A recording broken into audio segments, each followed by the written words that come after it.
Hello, people. So, I was at Walmart, which is probably the worst place to be, honestly. It's like, I don't know, but that's not the point of the video.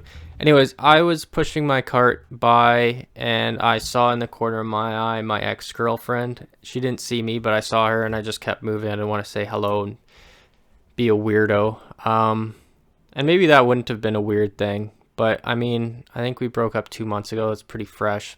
It would have seemed weird to me, and I don't think she would have liked it.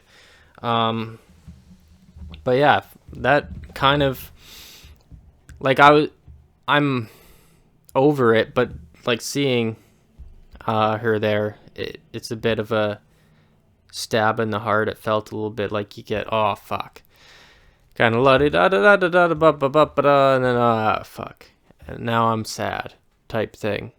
And I thought we had something, but clearly we didn't. And I think that's probably the case with a lot of people that feel that way after a breakup. So I'm not unique there. But just to share my perspective, I seem to have done most things right, but I'm very dead end. I don't have a future. And that's what killed it. It lasted almost 3 years. It was about 2.5 years. Her family was pretty much, well, for the first little bit, they were okay with it, but the last year and a half, for sure, they were pretty much the whole time just saying, like, get rid of this guy. And it seems like, well, she wanted more than I could give her for sure. And that's painful because that reflects a failure on myself in a lot of ways. Because if a woman doesn't want you, that's like nature rejecting you, kind of.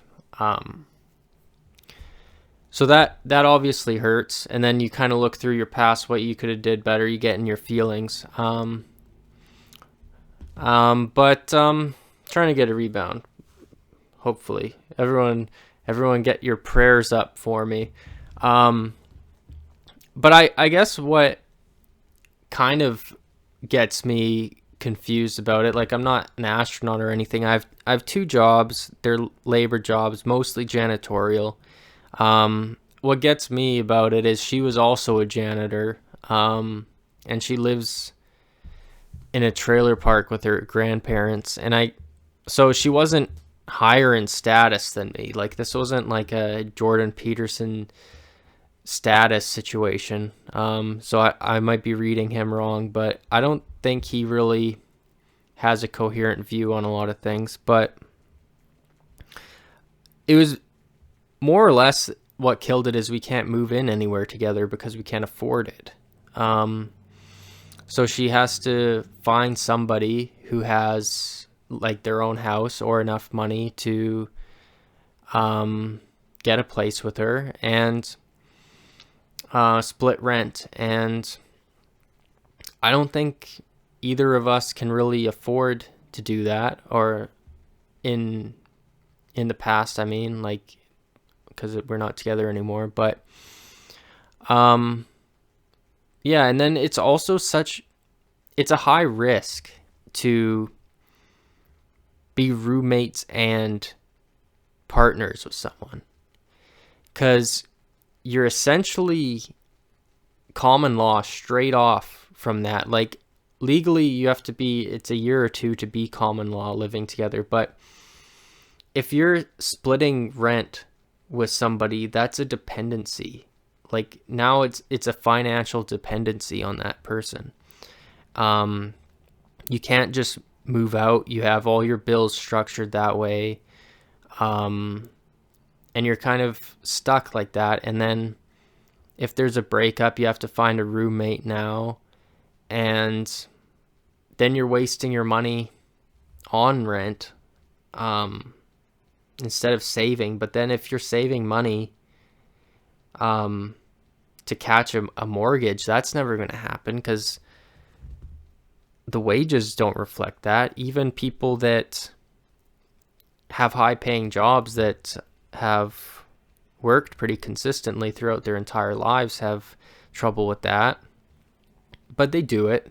So once again, that reflects a failure on me, which is part of the sadness. But yeah, I guess, a hopeless romantic type, naive with the relationship, maybe not thinking too far in the future, just enjoying the moment. And then it kind of came out of nowhere, but for her, it didn't. For her, she was just slowly becoming more and more distant, and then eventually it just died.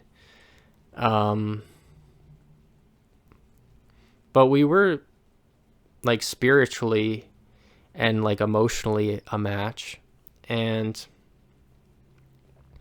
kind of why I want to get back out there, which is the natural thing to want to do, is I don't want to be 2 or 3 years down the line still thinking about my ex and then talking about we were spiritually and emotionally meant for each other, but she rejected me. And that's the boat a lot of men are in right now, and I feel like I'm probably going to join that boat. But I'm going to do my best to prevent it. I do miss her. I didn't think I did, but then I saw her out at Walmart, like what this video is about, and yeah, it would be nice to have her around. And we did a lot of stuff together. We shared a lot of happy moments. The majority of our moments together were happy. There was no yelling. There was no real fundamental hatred. Although in the beginning there was a lot of red flags that I shouldn't have been in the relationship from my end, because she was just talking about her ex a lot, and she was a very angry person early on in the relationship, and she actually threw a rock at me one time. So this contradicts everything I just said, but this was only for the first like 3 months, and then she got to know me, and I think she assumed that all men were the same and her ex really mistreated her or something, so then she readjusted. But then when her family started turning against me and she didn't see a future, then it kind of came back a bit, and then it trickled out, and then it died. I ignored the red flags early on because I liked her and I wanted to be with her, and obviously I was quite lonely at the time as well, and it's hard for a guy to get a girlfriend these days. That's my experience. I know it's not an experience of a lot of other people, which is a failure on me.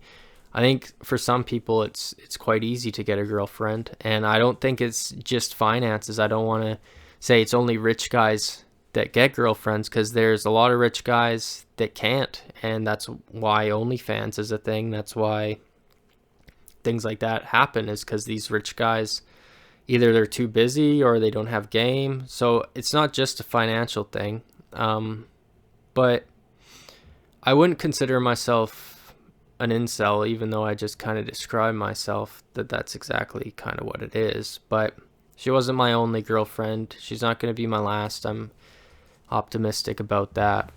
And I definitely am not awkward around women.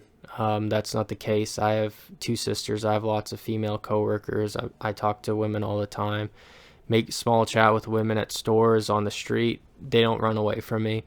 I don't know how to